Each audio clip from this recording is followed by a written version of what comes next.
And we're back with 7-2. Sorry, random people watching. Supposed to take it. All right, so as I was saying, today we're going to find the area between two curves. So it's relatively the same process. We have to kind of see how it unfolds and the subtle differences between this and simply integrating a function. So let's kind of approach the topic. You do not have to draw this, but simply look at it. Consider this picture. What we're going to do today is be able to find the area accumulated between these curves in this picture. Now, of course, we have three curves. We have a linear, we have a quadratic, and we have a constant. And we're going to be able to find the area between all of these curves. Okay? This is a little more advanced because there's three curves, but by the end of tomorrow, or we drop tomorrow, by the end of Thursday, we will be able to do this. Okay? We will be able to do this. Here's the idea. We're going to look at this region and partition it into strips again, into rectangles. We're going to find the area using rectangles. Now, this part's important. It says the rectangle has a base parallel to the region of A to B. Now, this is important because we actually can find these rectangles two different ways. For example, if I want to find a region from A to B on the x-axis, so from 2 to 5 on the x-axis, I use a rectangle that is parallel to that axis. And if I want to find A to B from the y-axis, like for example from 2 to 5 on the y, I use a horizontal rectangle. I use a rectangle parallel to that axis. So you can find these problems two different ways. When we begin, I'm going to do each problem both ways. I'm going to show you how to do it with vertical rectangles and with horizontal rectangles. But understand that each area problem is designed to have a way that is more efficient. Your job is to try to figure out what rectangle would be best for that particular problem. All right? Probably tomorrow or Thursday, I will actually show you problems that are impossible to solve with one, but okay to solve with the other. It's more of a day 2 kind of topic. All right? The idea here is we're going to sum up all of these rectangles. Of course, the height of the rectangle is going to be the function, and I'm really just not sure why they use the notation they use, but ck minus g of ck, which basically just says, yeah, top minus bottom times thickness times delta x. And basically what we're going to do is we're going to sum them all. We're going to put all these rectangles there. We're going to find out the area of all of them, just like we did in Riemann Sum land. Consider the following picture.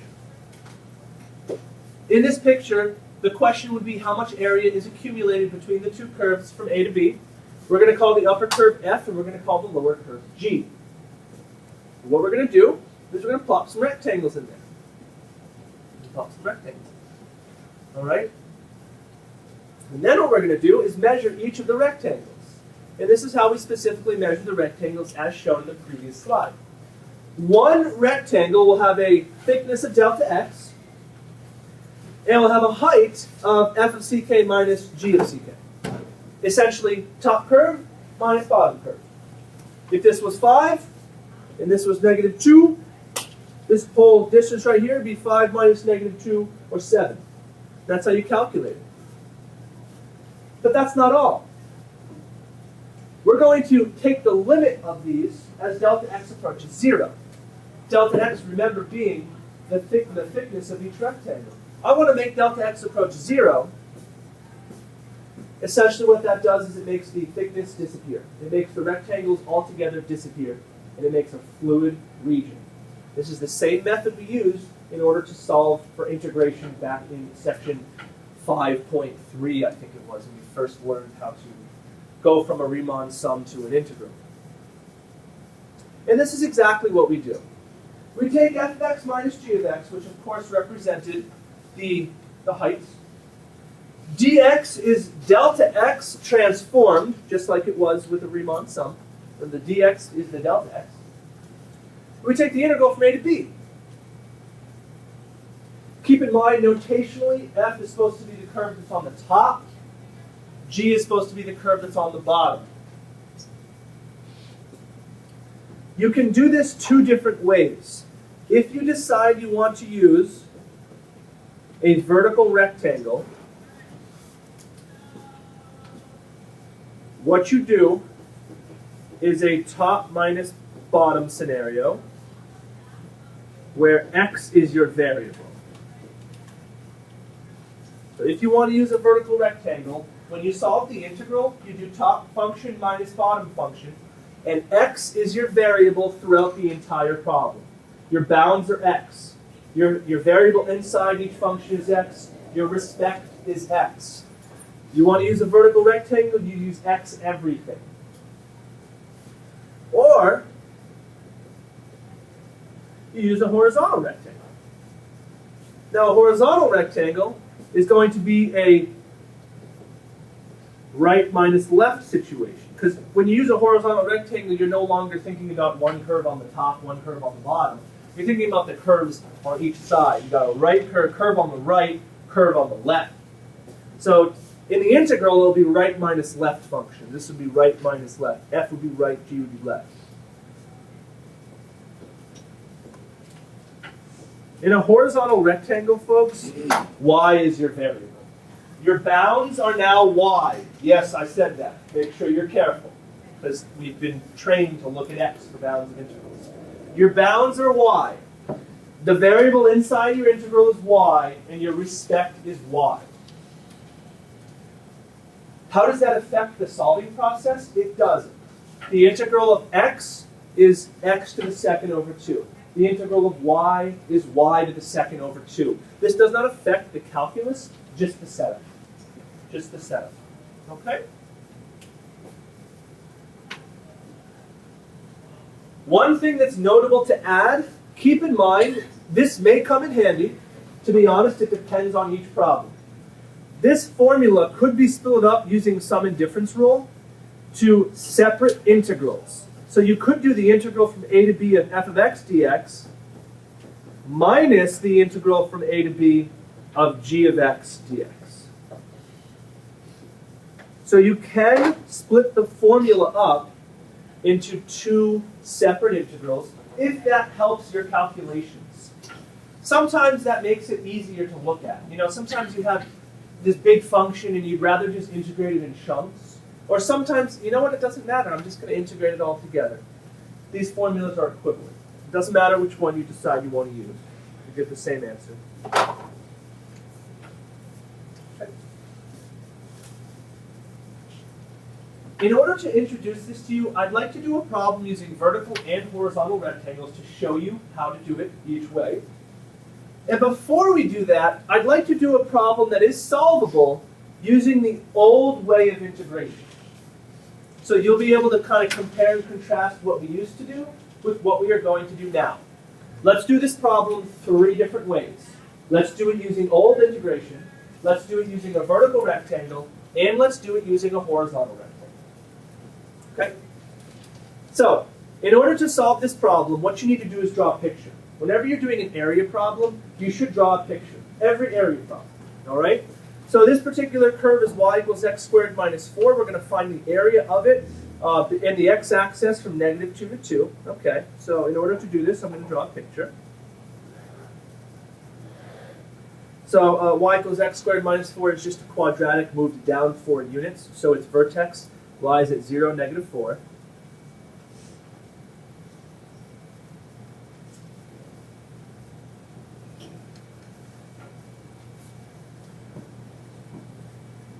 This particular problem is also easy to find the zeros. Of course, if I have x squared minus 4 and I set it equal to 0, I get that x is plus minus 2, which are the zeros in this picture. And the problem is asking me to find the area between the curve and the x-axis from -2 to 2, which is this region right here. I make you transparent. No, just the red. Just this. Nope, not everything, please. Let's not use that. All right, we don't have to make it transparent. You guys see it? Yep, there it is. Now I'd like it to go away, though. We'll go next slide, back to that slide. Oh, still highlighted. What a coincidence. All right, fair enough. The reason why I wanted it to go away is because I want to draw on it. So I will just make the red go away and draw again in a minute. I want to put my rectangle there so you guys see. All right, so that's the area we need to find. So old way, in order to solve this problem, first of all, back in chapter 5, we understand the entire region is below the x-axis, so you must negate your integral. And all I have to do is integrate from -2 to 2 of x squared minus 4 dx. And of course, you could use the fundamental theorem of calculus in order to solve this problem. And of course, I'm not nervous. You guys could all do that. I will just provide the answer. You would get an area of 32/3. Okay? Area of 32/3. Negative 32. That's how we used to do the problem. And of course, the antiderivative of x squared and the antiderivative of minus 4, and you plug in the top bound, you plug in the bottom bound, you get an answer of -32/3. Well, let's do this problem the new way. And in order to set this problem up, what I'm going to do is highlight the region at least. That's a nice color. That's good, right there. There's my region. And when...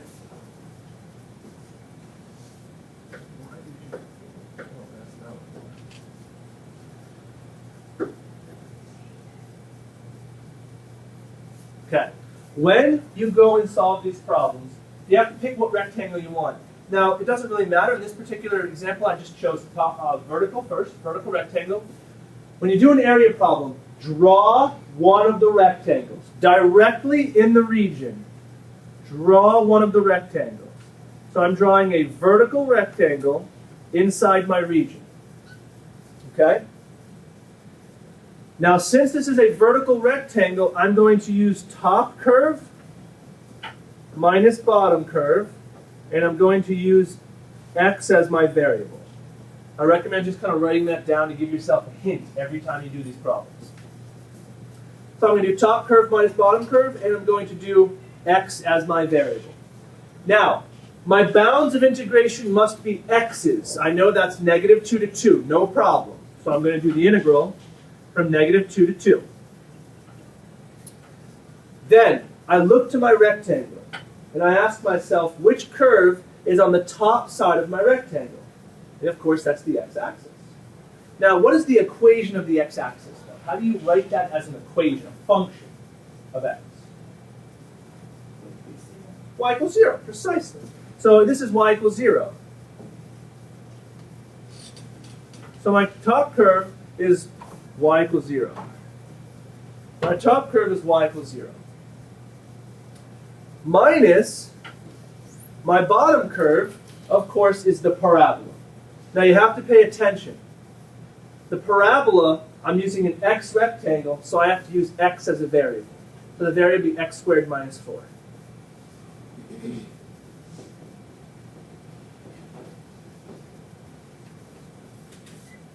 Okay.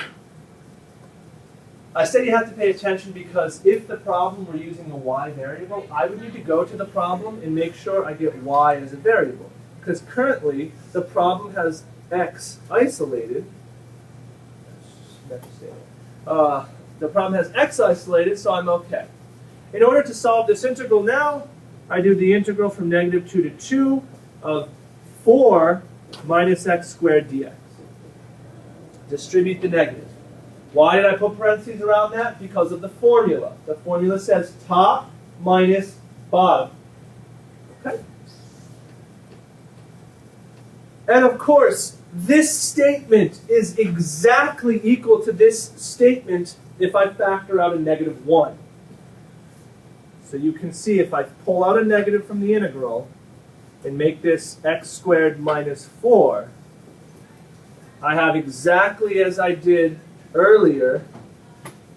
You take my word for it, but it's there, which would give me the answer of -32/3. Once again. Of course, we're going to skip the FGC for right now, just so we can do out the new math here. So you may kind of wonder, what's the point of this if it's the exact same thing as the old method? Of course, this method, though, works for any two curves anywhere. It does not have to be restricted to the x-axis like the old method does. The old method only revolves around the x-axis, whereas this particular method can find the area between two curves anywhere. Okay?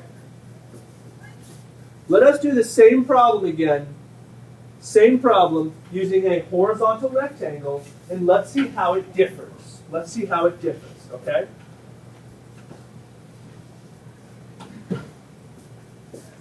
All right, so let's do it. So minus 1, 2, 3, 4.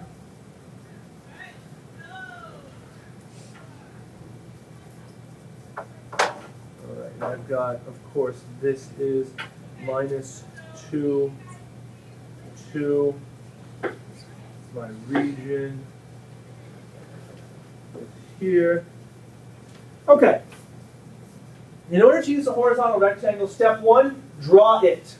Draw your rectangle.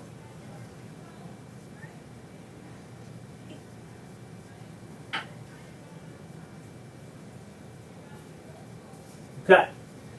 A couple things change here. When you decide to use a horizontal rectangle, you must do right curve minus left curve, and you must use the variable y for everything in your problem. Bounds, variables, respect is all now y. Well, let's do bounds first. You have to be careful. The bounds are no longer negative 2 to 2. The bounds are the y's. The bounds are negative 4 to 0. The bounds are now y values. So this becomes the integral from negative 4 to 0 of right curve minus left curve. Well, I don't have equations for these. I need to go find them. So we have to go back to the original, which was y equals x squared minus 4. And I need to solve for y. So I plus 4 both sides. And I take the square root. So x equals plus minus the square root of y plus 4. And those are each of the branches of the parabola. The positive branch on the right, the negative branch on the left.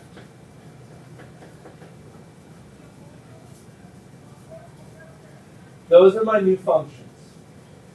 So when I go to the integral, and I go and plug in right minus left, right curve is square root y plus 4, minus left curve is negative square root y plus 4 dy, which becomes 2 square root y plus 4s. Integral from negative 4 to 4 of 2 square root y plus 4. This is not a shock. This parabola has symmetry across the y-axis. It's no surprise that the integral would simply just be twice the integral of one of them. So I could simplify the process slightly by taking the constant out of the integral. 2 times the integral from, I realized my bound here, negative 4 to 4. Should be negative 4 to 0. Apologies. Negative 4. Let's see if I made that mistake up top again. No, that's good. So negative 4 to 0 of the square root of y plus 4 dy.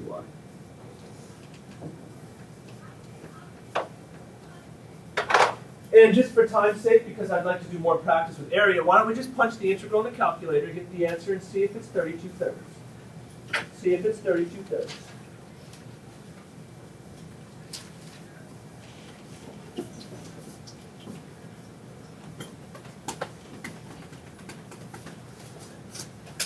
Okay, clear.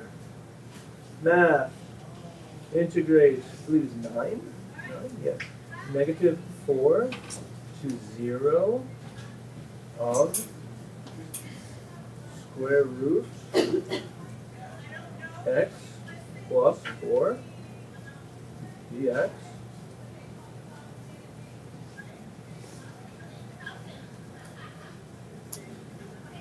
times 2 32 thirds. Huzzah! Minus potential round-off error of the calculator, it is the same exact number. 32 thirds, 32 thirds, 32 thirds. Okay?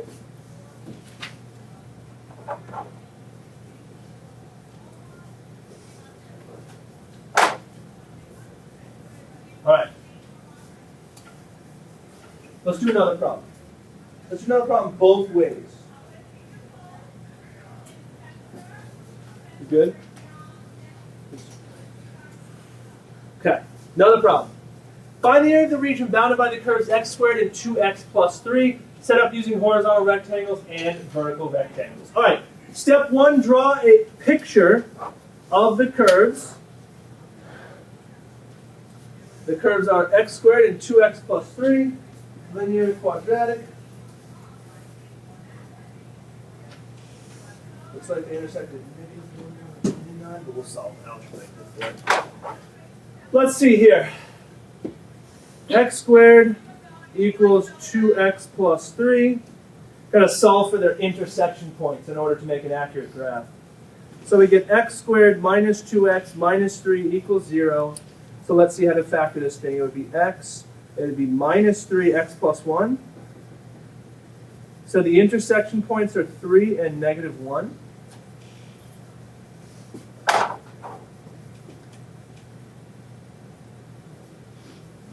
So this curve has a y-intercept of 3, slope of 2. We'll just kind of eyeball it like this to make my picture pretty.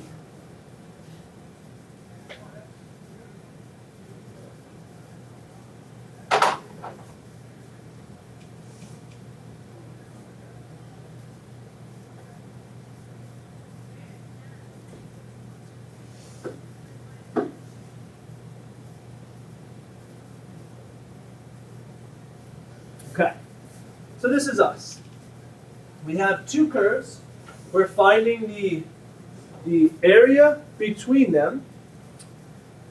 It doesn't specifically say find the area between them, but it says find the region bounded by the curves. That's what that means. The area of the region bounded by the curves means the area of the region intersecting, the intersecting region. Okay, vertical, horizontal rectangles. Let's do vertical first. Draw one. Draw one.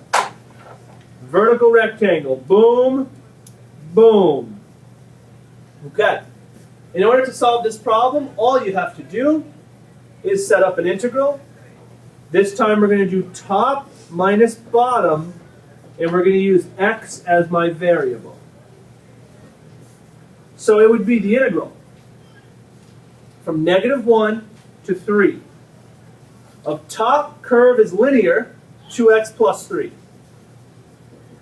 Minus bottom curve quadratic, x squared, bless you, dx. Okay? Feel free if you want to arrange that in any order you want, but again, I don't want to waste the time actually calculating it. I believe you guys all can. It is 10 2/3 when you are finished. Punch it in the calc if you don't believe me, or just take my word for it. I'd rather spend time on the setups, not the integration. You guys know how to do the integration. Does a vertical rectangle make sense? Top minus bottom. Everything is x. Everything is x. All right. Let's do horizontal now. Let's do horizontal now. So let's see if we can copy my picture. Smartboard, you got this. I am not nervous. Smartboard. Nice job. Okay. I want to just erase. I want to erase this. Little bitty eraser. Oh, little bitty eraser.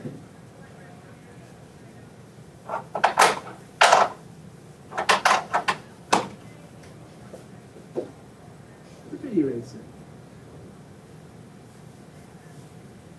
Okay. Okay. Let's get my highlight back. Here we go.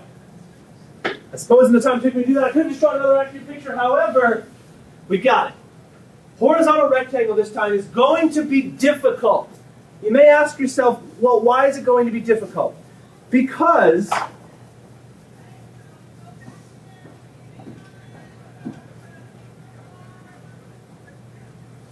the region you're working with, oh, that's terrible.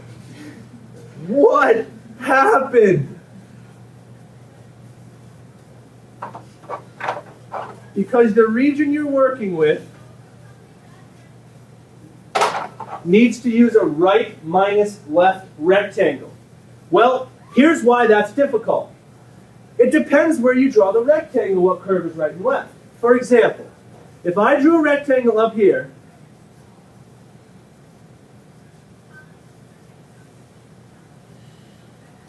the right curve is the right branch of the parabola, and the left curve is the linear function. However, if I drew a rectangle down here, the right curve is the right branch of the parabola, and the left curve is the left branch of the parabola. So which one do you use? You must use both. You must use both. You must split this region into two separate regions, and you must integrate both of them and add your answers together. Okay, so let's try it. Let's take this thing, make it a little smaller again. Let's leave it up there. Let me blow up the region. Well, let's see what it looks like. It looks like, I got this. Looks like this, and like this. Here's my region. You must split this region, okay, into what I'll call region 1 and region 2. Each of those regions will have a separate area that you must calculate, okay? So let's try. Now, before I go and actually mark up my diagram here, I need to understand that I want to use a horizontal rectangle. I need a right curve, I need a left curve, and I need y as a variable. Right minus left, and I need y as a variable. I actually have to go back and do a little bit of legwork, because I don't actually have everything in terms of y. So first of all, let's understand that the bounds need to be reevaluated. The bounds used to be minus 1, 3, but no longer. The bounds are now provided by the curve and the intersection points. For example, region number 1 is going to be bounded by 0, 2, whatever the height of the intersection point at -1 is. And of course that height is +1. How do you find it? Well, just plug it in either curve. This is the point -1, 1, right here. So region number 1 is bounded by 0 to 1. Okay?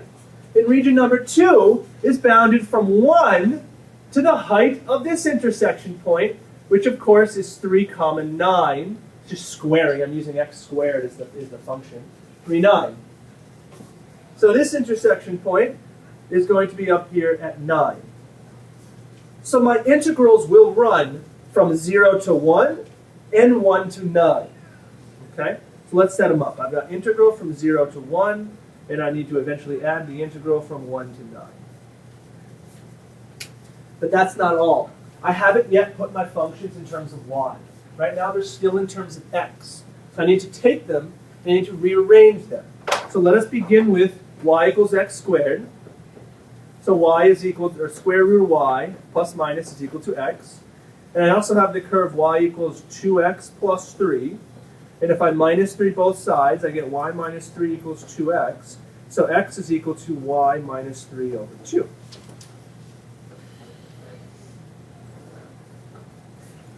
So this guy is y minus 3 over 2. This guy is negative root y. And this guy is positive root y.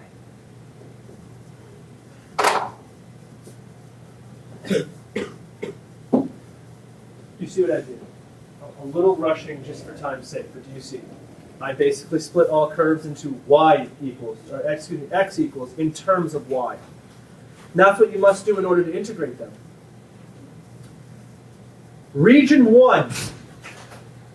Draw a rectangle. Region 1.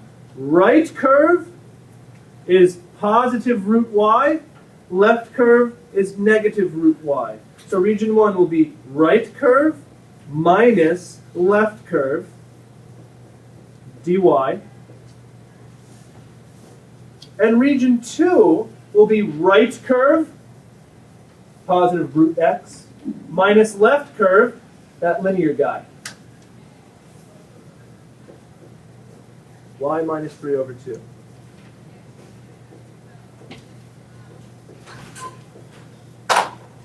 That is the setup to get you the answer. Ladies and gentlemen, if you punch that into a calculator and you solve for what the integrals would be added together, you will get 10 2/3. Again, if you do not believe me, try it yourself tonight at home. But it works. These are identical methods. These are identical procedures. That was a lot quick at the end. Do you have any questions for me? Okay. I would like you to try a problem tonight. I want you to see if you can do it both ways. Here's a curve x equals y squared, and here's a curve x equals 6 minus y. I want you to solve it using both a horizontal and a vertical rectangle. See if the areas become equivalent. Okay? No snags in that problem.